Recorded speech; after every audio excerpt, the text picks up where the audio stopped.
I got one last story I want to get to today. So this story really chaps my behind, and I think this is indicative of what we're seeing in the larger economy right now. This story struck me. It's blowing up on Reddit, by the way. This data is really troubling for Gen X workers. So Gen X workers may be facing the biggest unemployment crisis, a new study finds. Gen X workers aged 45 and older, that's really what Generation X is, may be bearing the brunt of a global unemployment crisis as the pandemic adds to existing challenges for older workers, according to a new report. Rapid digital adoption during the pandemic has accelerated the automation of jobs and worsened the underlying ageism, making it harder for mid-career workers to secure roles, according to the report from The Generation, a nonprofit employment organization. This global study, entitled Meeting the World's Mid-Career Challenge, found that between the age of 45 and 60, they face increased barriers due to biases among hiring managers, as well as reluctance among workers to learn new skills. So, pandemic hits. These people are in this period right now where they're like, oh my God, what am I going to do? How am I going to provide for my family? And then hiring managers are like 35 or younger, and they're seeing this 45 or 50-year-old person walking in. They're thinking, this person probably doesn't understand Google Docs. This person probably doesn't understand how to use Discord or Slack or the things that we're going to use here in the company. They're a little too old to be working with us. So this ageism is happening. Also, let's be honest, you can pay younger workers less money. And, these people who are 40, 45, 50 years old expect a certain level of salary that they're used to getting, and now they're not going to get it, and they're going to be paid less as a worker, to be able for them to be able to get younger people in these jobs. Well, and that's because people at that age have already established a lifestyle. You're toward the end of your life. You've already been living a certain way, and you can't just ditch your car and your home or whatever because you got to take this, Walmart greeting position. Right. Yeah. And this story really stunned me. I mean, it really speaks to this. It's really sad. I mean, when you look at the people that are dealing with this right now, this is what's happening in America. Some people are doubling their salary by secretly working 2 jobs from home. But so we should reward these people, like George W. Bush wanted to, like when a woman got up and said famously, I work 3 jobs. I work 3 jobs. And he just stopped what he was doing. He's like, I got to say, that's a deeply American thing right there. Let's give her a round of applause. Like, no, she shouldn't have to work 3 jobs. You're missing the point. I can see them spinning that story as they're stealing. They're stealing from another company by not, you know what I mean? Like they're secretly doing. I could see the spin on that story. Oh, that's exactly how the story is in the Wall Street Journal. Oh, it's okay. Oh, they don't work more than 40 hours a week for both jobs combined. They're basically quietly putting in less work at one job and less work at another and working 2 jobs just to double their salary. And if they're doing a good job at both, good for them. Right.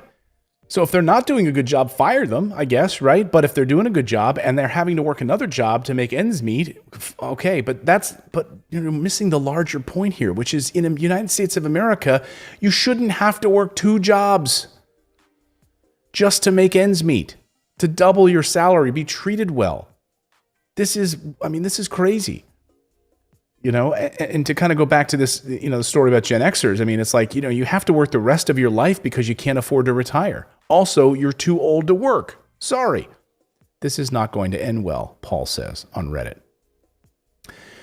Here's another person on Reddit. This is exactly the crisis we're in for. Generations of people who are not able to accumulate wealth and who are eventually going to be physically unable to work and being without any discernible support when that occurs. This is probably why so many people's retirement plans now include things like going off into a field to freeze to death. You could do like where workers' pay is based on a percentage. It's on the percentage of profits. And that way, if you go and you work for a startup that's just getting started, they don't have much money, you know that you're not going to make that much money. But over time, that amount would go up as that company becomes more profitable. So there would be an incentive to go work for something like Amazon because you know that you're going to get that percentage of whatever their profits are. And you would work your butt off to stay in that position. You do the best you could because you're making that kind of money. And that would kind of make it so that, if somebody was in a position where I don't need to make a lot of money, I'm retired, I can go work for a startup and not make that much money and help them get to where they're making more to bring on different people for that higher percentage or whatever.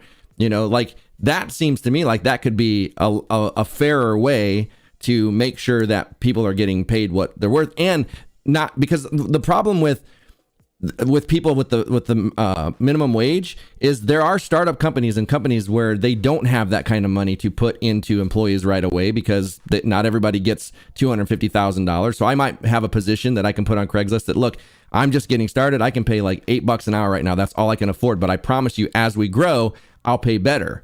You know what I mean? Or a stake in the company, like an equity. Which that's what I'm saying. The percentage would be basically a stake in the company. You're getting a stake in the profits of that company. So in doing that, you're taking ownership. I have ownership in that company. So I want that company to succeed as well. So I'm going to work my butt off as long as I know that there's integrity and stuff with the management. And that would eliminate, you could say, the executives get this percentage, but it's never going to be that much of a difference of the workers. So it's like, okay, your executives can have like 8 to 10%, and then we divvy up like, the rest of the 70% or whatever. We need like, capital to run the business, but then 70% gets divided to all the employees. Yeah. Like a profit sharing. I mean, isn't that what Starbucks basically does? Like giving stock and health benefits? I mean, no wonder you're incentivized. You want to lift up the whole company then, right? Because if the company does better, your stock in Starbucks does better. It lifts the whole boat. Imagine that everyone has a buy-in. A business owner. Yeah. Yeah. Everyone has a buy-in. They have, and that's where the equity comes in. When you have an equity position, you have a stake in the company, right?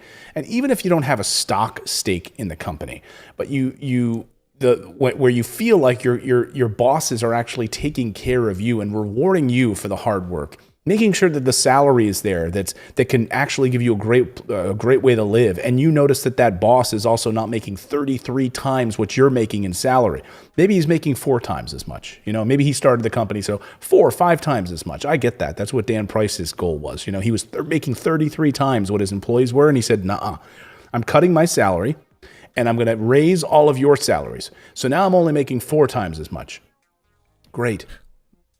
Well, then what I did too is I paid all my guys the same amount I paid myself by the week. And then I took 40% at the end of the month. 40% went into the bank to stay for capital for running the business, ads, stuff like that. 60% I paid out in bonuses.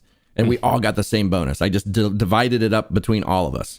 Could you imagine if something like Amazon did that? They gave them dividends or whatever, or gave them some kind of profit sharing at the end of every month. It's like, and it's a certain percentage. Like the shareholders would never go for it. That's the thing. Like you'd have to convince the shareholders, the Wall Street shareholders. That's the problem, right? It is the problem. But that's the thing. That's what you have to get rid of. You have to get rid of that and make the worker is the shareholder. The worker is the one that benefits from their own work. Like right now, I can go in and I can give 100% and make $500 a week and struggle, or I can go in and give 2% and make $500 a week and struggle. If I'm going to go in and have to struggle, I'm not going to give 100%. Why would I? I'm going to be miserable. But if I went in there knowing that at the end of the month, I was going to make enough money that I could have somewhat of a lifestyle, not even lavish, like just have a car that I don't have to worry about paying for, a house that I don't have to worry about, be able to go out and eat every night if I wanted to and not have to worry about it. I would work my ass off and be happy. Yeah. Well, I mean, hey, Bezos, when he started Amazon, when it became public, he had to basically convince shareholders that, hey, we're not going to make any money. Like we're going to basically be breaking even, like for years. And they had to go along with it. They had to believe in the long-term goal of this. And they did. So these shareholders basically quarter after quarter after quarter had to see that Amazon wasn't really profitable, right? Until it finally was. So maybe we could actually get shareholders to start seeing this differently for public companies. Here's what we're going to do. The same, and by the way, this actually worked with IHOP or no, with Denny's. IHOP. I was just going to bring that up. Yeah. Was it IHOP or Denny's? One of the diner. I think Denny's. It was Denny's. It was Denny's. Yeah. And we reported on this a few months ago, where guess what? They actually increased the pay. They provided them benefits, and I forget what else. They I don't know if they doubled their pay or they did something where it was like, whoa, you're doing what? whoa, what? And what's amazing is like, if you're looking at that, you're saying that's, as a shareholder, you're saying that's amazing. Like that these workers at Denny's could actually be making more money, and the shareholders, and then those particular Denny's where they tried it in California became way more profitable because the workers had a buy-in. And they became a part of everything there. And they were actually incentivized to do a better job, and the shareholders made more money, and the stock rose. Because the employees were happy, which made it a better experience for the customers, and the customers wanted to go back. Like it is a circle. Like if you have it's like if you walk into a place that has bad vibes, you're not going to want to go back there. Like you just go there and the employees are pouring your coffee and just like having a miserable day. You walk out of that wearing that on your shirt. You're like, oh gosh, that was gross in there. I didn't like that experience. So it's like, it's such backwards thinking to think that you just barely have to give your employees something. Like you're a worker to me. I don't really care about your life outside of here. I have a job that you're going to make this much, or you can piss off. Yeah. And look at these other people on Reddit. I've been working for a big media company for a while, film, TV, streaming company. They let almost everyone go over 50 years old. So much legacy knowledge vanished. I know what company that person's talking about. You're over 50, boom, gone. You know, or you don't know? I do. Well, I don't want to. I mean, there's been reports of we covered it in the newsletter. Some big media companies who just like let a whole lot of staff go a few months ago. Anyway, Ray J Moore 85 says, I worked in recruitment briefly, and I was absolutely shell shocked at how hard it is to get a job for someone once they hit the dreaded 50 years of age number. People just assume that because someone is 50, they're some technophobe or something. It was heartbreaking. I did not last long in that job. This one is actually stunning here.